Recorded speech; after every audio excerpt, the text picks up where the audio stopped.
सुप्रभात बच्चों, मैं विनोद कुमार अपने हिंदी साहित्य की कक्षा में आप सभी का स्वागत करता हूं।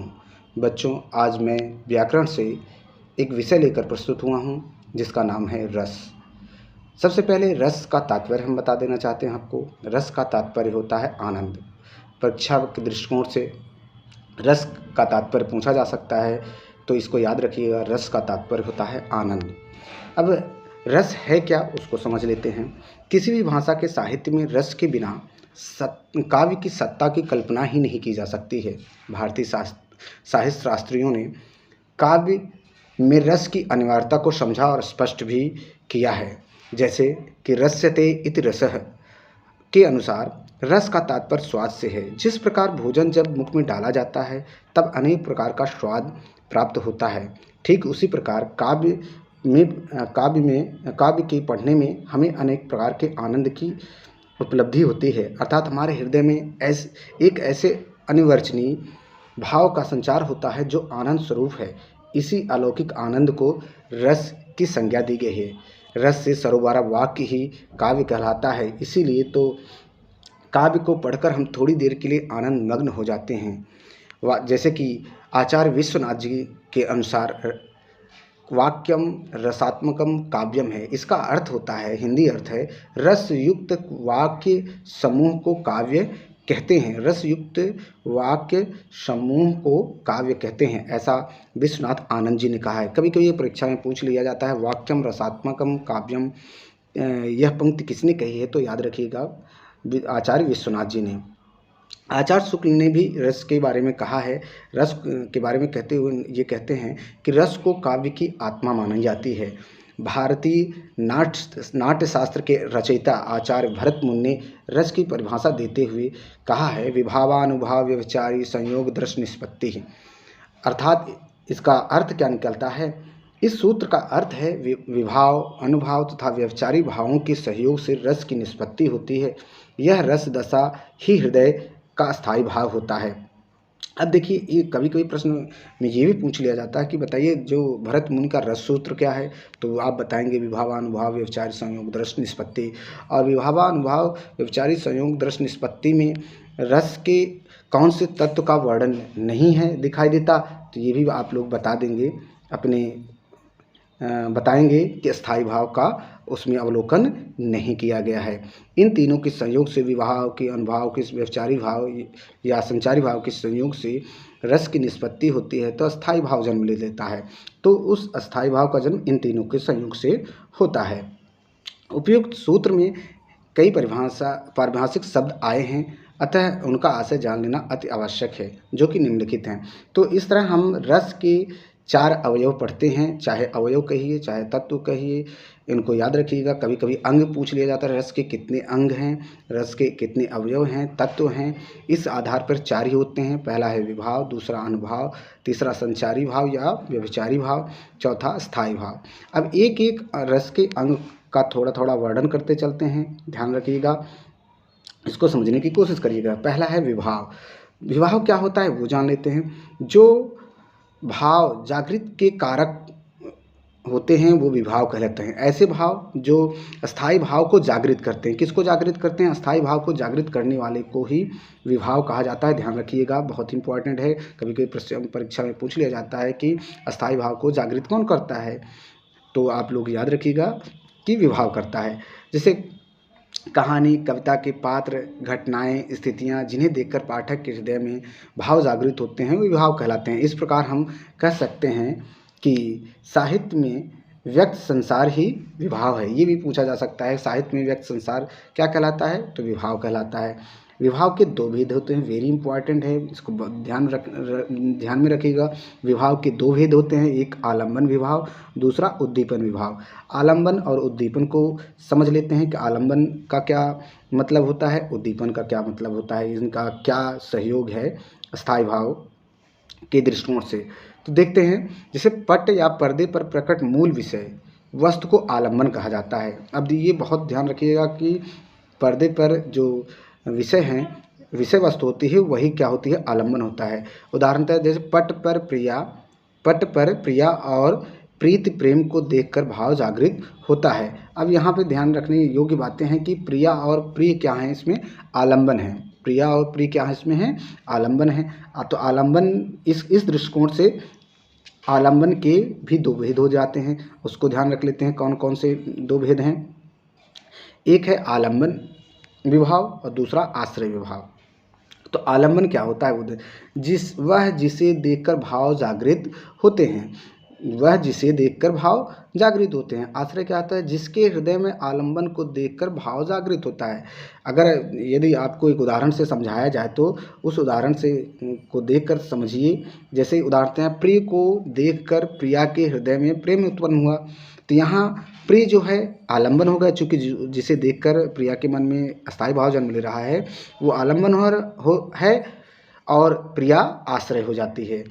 जिसके मन में, जिसके हृदय में स्थायी भाव जन्म लेता है, ध्यान रखिएगा, जिसके हृदय में स्थायी भाव जन्म लेता है वह आपका आश्रय होता है, और जिसे देखकर अस्थायी भाव उत्पन्न हुआ है वह आपका आलंबन हो जाता है। इसको ध्यान में रखिएगा।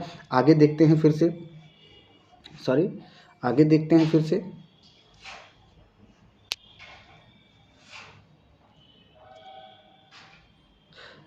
ठीक है।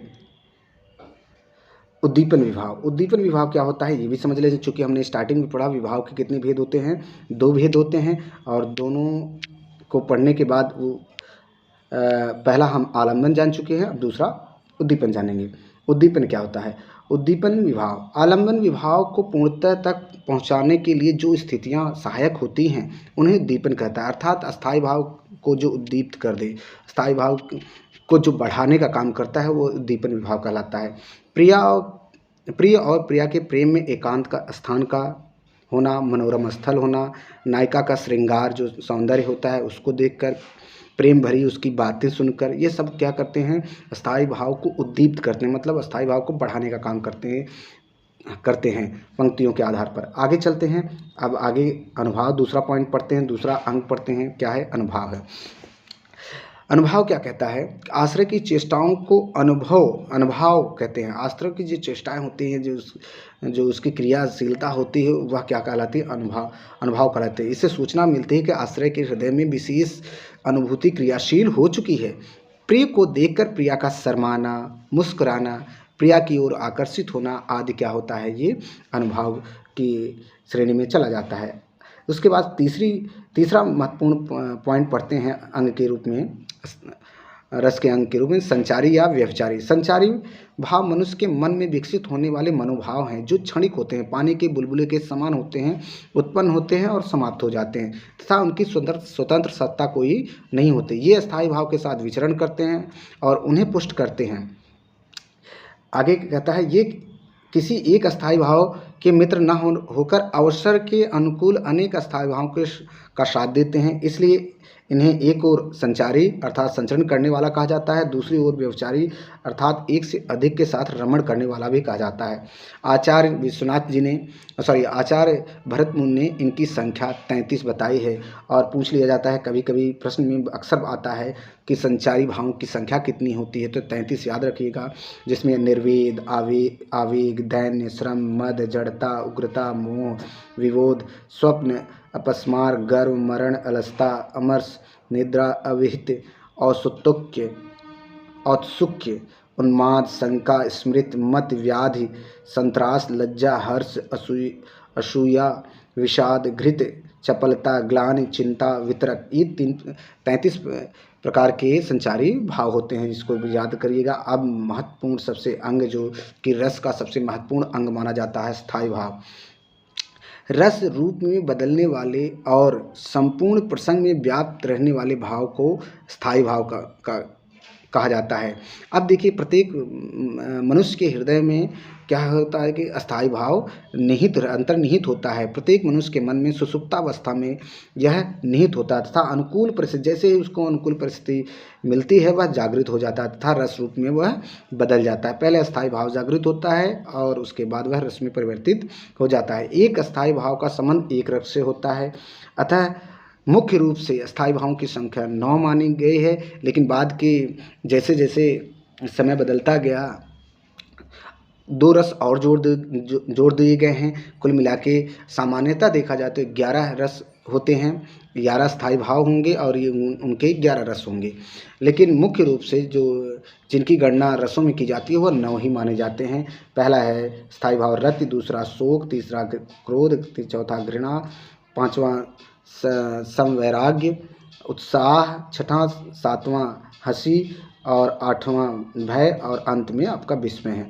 रस के भेद, स्थायी भाव के आधार पर रस 9 प्रकार के होते हैं। जैसे मुख्य रूप से रस 9 प्रकार के होते हैं और 9 रसों के अपने अस्थायी बातें होते हैं, लेकिन बाद में वात्सल्य और भक्ति रस के जुड़ जाने से इनकी संख्या सामान्यतः 11 मान ली गई है।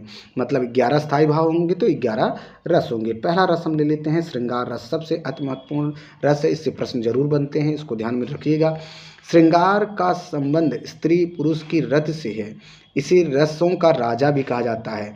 अब देखो प्रश्न इसी में बन जाता है, रसों का राजा किस रस को कहते हैं या रसराज किसे कहा जाता है, तो श्रृंगार रस को कहा जाता है, ये ध्यान रखिएगा।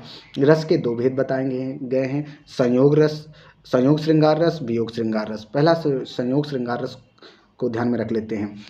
अब देखिए संयोग श्रृंगार रस क्या होता है, इसको समझिए विवाह अनुभाव तथा संचारी भाव के संयोग से रति नामक स्थायी भाव जहाँ उत्पन्न होता है वहाँ रस कहलाता है वो। और इसी रति नामक स्थायी भाव जब संयोग के लिए आता है तो इसके साथ देखिए संचारी भाव आएगा, हर्ष।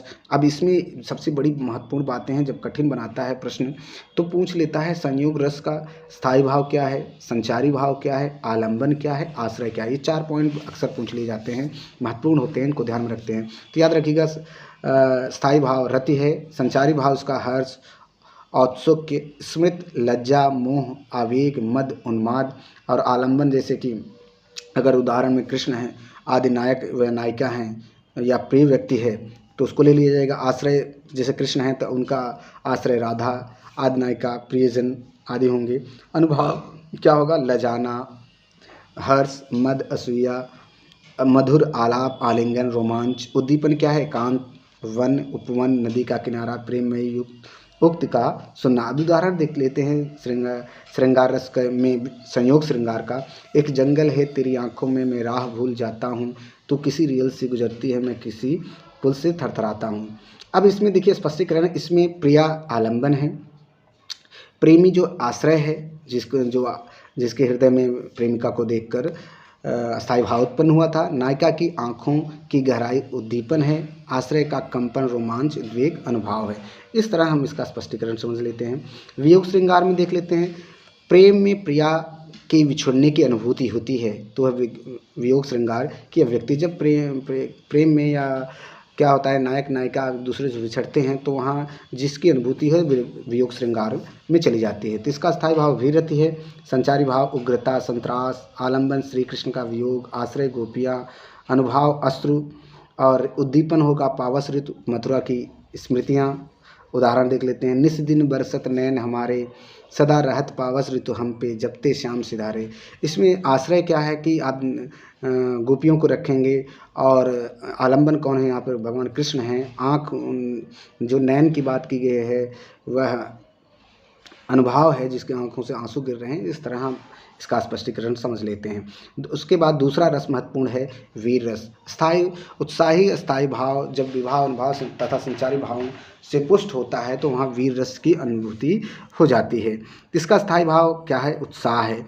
और आलंबन शत्रु या दीन, संघर्ष, आश्रय नायक जिसके अंदर स्थायी भाव जन्म लेता है, उत्साही व्यक्ति या कवि। उद्दीपन सेना, युद्ध का कोलाहल, शत्रु की हरकतें, रण का वाद्य मतलब जो नगाड़े वगैरह बजते हैं।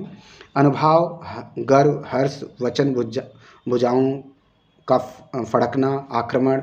संचारी भाव गर्व, हर्ष, रोमांच, आवेग आदि। वीर रस के 4 भेद भी बताए गए हैं, जैसे युद्ध वीर, दान वीर, दया वीर, धर्म वीर। आप ध्यान में रखिएगा, कभी कोई पूछ सकता है कि वीर रस के कितने प्रकार हैं, तो आप बताइएगा 4 हैं। वीर रस की सर्वोत्तम अभिव्यक्ति युद्ध वीर रूप में होती है, उसमें उत्साह का पूरा आनंद भरकर सामने होता है। अब वीर रस में सबसे सर्वोत्तम पूछा जाए तो युद्ध वीर माना जाता है। तो इस तरह हम इसको भी ध्यान में रखेंगे। उदाहरण देख लेते हैं, तन कर भाला यूँ बोल उठा राणा, मुझको विश्राम न दे, मुझको वैरी से हृदय छो, तो तनिक मुझे आराम न दे। इसमें स्पष्टीकरण क्या है इसका, युद्ध भूमि में वैरी की उपस्थिति आलंबन है, राणा प्रताप का हृदय आश्रय हो जाता है। भाला का तन्ना उद्वेगपूर्ण वचन अनुभाव हो जाता है। उत्सुकता, उग्रता और चपलता संचारी भाव हो जाते हैं। अब करुण रस, तीसरा इंपॉर्टेंट रस है करुण रस। प्रिय व्यक्ति या वस्तु की हानि का शोक जब विवाह, अनुभाव, संचारी आदि भाव से पुष्ट होकर व्यक्त होता है तो उसे करुण रस कहते हैं। अब इसके अवयव जो हैं क्या क्या हैं? स्थायी भाव शोक है, आश्रय शोकाकुल व्यक्ति है, आलम्बन मृत प्रिय या दीन या जर्जर स्थिति, उद्दीपन हानि करने वाला पूर्व स्मृतियाँ, प्रिय व्यक्ति के गुण वचन आदि का स्मरण, अनुभाव रुदन, प्रलाप, उच्छ्वास, चित्कार, स्तंभित होना, पछाड़ खाकर गिरना। संचारी भाव क्या होता है? ग्लानि, स्मृति, मोह, चिंता, दैन्य, उन्माद इत्यादि। उदाहरण जैसे अपनी तुतली भाषा में वो सिसक सिसक कर बोली, जलती थी भूख तृषा की उसके अंतर में होली, हाँ सही न जाती मुझसे अब आज भूख की ज्वाला, कल से ही प्यास लगी है हो रहा हृदय मतवाला। इसका स्पष्टीकरण इस पंक्ति का देख लेते हैं। इसमें महाराणा प्रताप की नन्ही बेटी आलम्बन है, कवि का हृदय जो है आश्रय है, भूख प्यास और तथा क्रंदन जो है उद्दीपन है, दैन्य विषाद आवेग संचारी भाव हैं। अब इसके अनुसार हम चौथे पे चलते हैं। चौथा रस है हास्य रस। जहाँ विलक्षण स्थितियाँ देखकर हंसी का पोषण हो वहाँ हास्य रस होता है। इसका स्थायी भाव हास्य है, आलम्बन, विचित्र स्थिति, आकृति, वेशभूषा, मूर्खतापूर्ण कार्य, आश्रय, हंसने वाला पात्र तथा दर्शक, उद्दीपन, हास्यास्पद युक्तियाँ, चेष्टाएँ, स्थितियाँ, अनुभाव क्या है? इसका पेट का हिलना, दांतों का निकलना, चेहरे का खिलना, आँख मीचना। संचारी भाव इसका हर्ष, चपलता, उत्सुकता, मति। उदाहरण देख लेते हैं, बहुत ही प्यारा उदाहरण, बहुत बार पूछा जाता है। यह हाथी जैसी देह है, गेंडे जैसी खाल, तरबूजी सी खोपड़ी, खरबूजे से गाल, मोटापा आलम्बन है, आकार का फैलाव उद्दीपन है। यही आपका इसमें पूछा जाएगा। अब चलते हैं पांचवा रस आपका देख लेते हैं। यह रौद्र रस है। रौद्र रस से प्रश्न पूछे जाते हैं, ध्यान में रखिएगा। जहाँ क्रोध और प्रतिशोध का भाव विविध अनुभावों, विभावों तथा संचारियों के योग से परिपुष्ट होता है वहाँ रौद्र रस की व्यक्ति होती है। इसको ध्यान में रख लेते हैं। इसके अवयव को स्थायी भाव क्रोध, आश्रय क्रोध व्यक्ति, आलम्बन अपराधी या दुष्ट विरोधी, उद्दीपन विरोधी की कटवचन, अपमान या विरोधी कार्य। अनुभाव क्या है? इसके भाव खींचना, आंखें लाल होना, होंठ चबाना, ललकारना, शस्त्र उठाना, कठोर भाषण, स्वयं कंप, स्वेद आदि। संचारी भाव क्या है? उग्रता, अमर्ष, गर्व, चपलता, श्रम, आवेग आदि। इस तरह उदाहरण हम अगला देख लेते हैं। इसमें क्या है? एक दिन न्यूयॉर्क भी मेरी तरह हो जाएगा, जिसने मिटाया है मुझे वह भी मिटाया जाएगा, आज 2.5 लाख में कोई नहीं जीवित बचा, एक दिन न्यूयॉर्क में कोई नहीं बच पाएगा। तो ये क्रोध में कही गई पंक्तियां हैं। तो स्पष्टीकरण के नागासाकी और हिरोशिमा का ध्वंस आलम्बन है, कवि का हृदय और श्रोता जो है आश्रय होंगे, क्रोध, अमर्ष, आवेग संचारी भाव, उग्र वचन अनुभाव होगा। छठा हमारा रस है वेरी इंपॉर्टेंट भयानक रस। जहाँ भय स्थायी भाव पुष्ट और विकसित हो वहाँ भयानक रस होता है। इसका स्थायी भाव, इसके अवयव को देख लेते हैं। इस रस के स्थायी भाव भय, आश्रय भयभीत व्यक्ति, आलम्बन भयप्रद स्थान व वस्तु, बलवान शत्रु, उद्दीपन निर्जनता, भयंकर दृष्टि, शत्रु की भयंकर चेष्टाएं, अनुभाव भागना, मूर्छित होना, कंप, स्वेद, रोमांच, वैवर्ण अर्थात रंगत उड़ जाना। संचारी भाव शंका, चिंता, त्रास, दैन्य, ग्लानि आदि है। उदाहरण एक ओर अजगर ही लख, एक ओर मृगराय, विकट बटोही बीच ही परियो मूर्छा खाए। तो ये बहुत ही इंपॉर्टेंट पंक्ति है, बहुत बार पूछी गई है। इसका स्पष्टीकरण भी ध्यान रख लेते हैं। यहाँ यात्री आश्रय है, अजगर और सिंह भय के आलम्बन है। अजगर और सिंह की भयावनी आकृति और उनकी चेष्टाएं उद्दीपन है। यात्री का कांपना, पसीना आना और मूर्छा अनुभाव है। आवेग, कंप आदि संचारी भाव हैं। इस प्रकार भयानक रस की अभिव्यंजना हुई है। सातवां रस हमारा है विभत्स रस। चलते हैं, देख लेते हैं विभत्स रस क्या होता है। जहाँ किसी वस्तु अथवा दृश्य के प्रति जुगुप्सा या घृणा का भाव परिपूर्ण हो तो वहाँ विभत्स रस कहलाता है। इसके 4 अंग देख लेते हैं कौन कौन सा। स्थायी भाव जुगुप्सा या घृणा होता है, आश्रय जिसमें घृणा का भाव जगे, आलम्बन शमशान, रुधिर, शव, घिनौनी वस्तुओं को देखकर, उद्दीपन गीधों का मांस नोचना, घायलों का छटपटाना, मांस की सड़न, अस्थि आदि। अनुभाव इसका मुंह फेरना, आंखें बंद करना, नाक सिकोड़ना, थूकना। संचारी मोह, आवेग, उन्माद, निर्वेद, जड़ता, चिंता इत्यादि।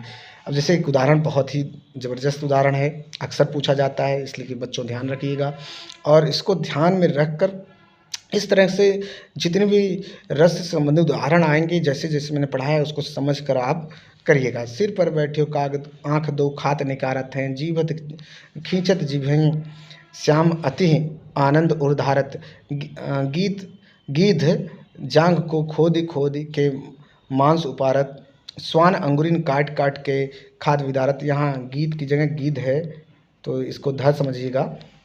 आगे चलते हैं, इसका स्पष्टीकरण भी ध्यान में रख लेते हैं। यहाँ मुर्दा मांस और शमशान का दृश्य आलंबन है। गिद्ध सियार कुत्ते आदि मांस को नोचना खाना उद्दीपन है।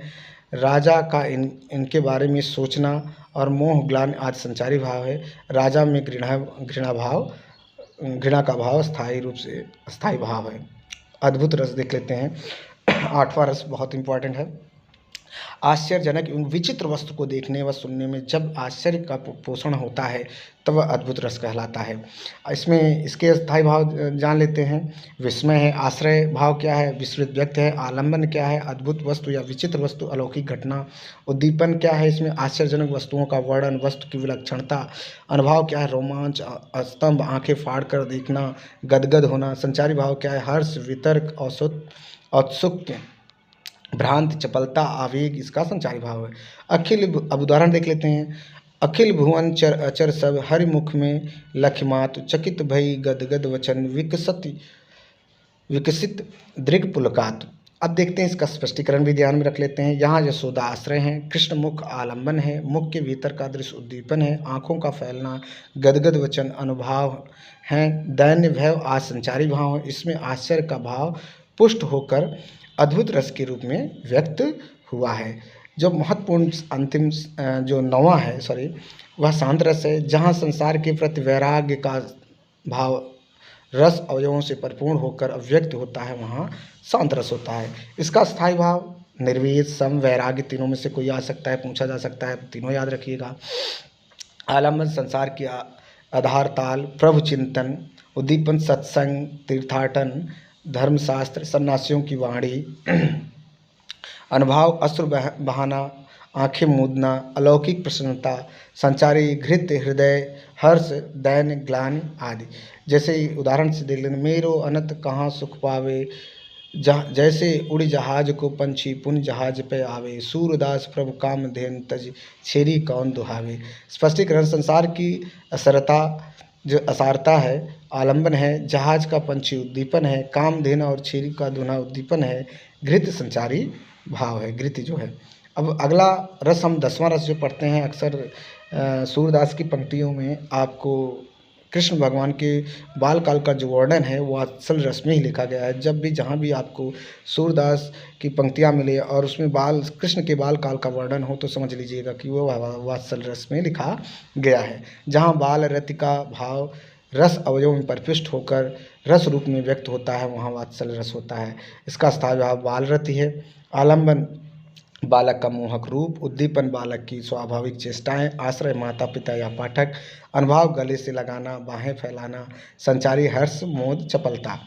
अब इसका उदाहरण देख लेते हैं। बाल दशा मुख निरखी यशोदा, पुनि पुनि नंद बुलावत, अचरा तर लय ढांक सूर्य के प्रभु को दूध पियावत।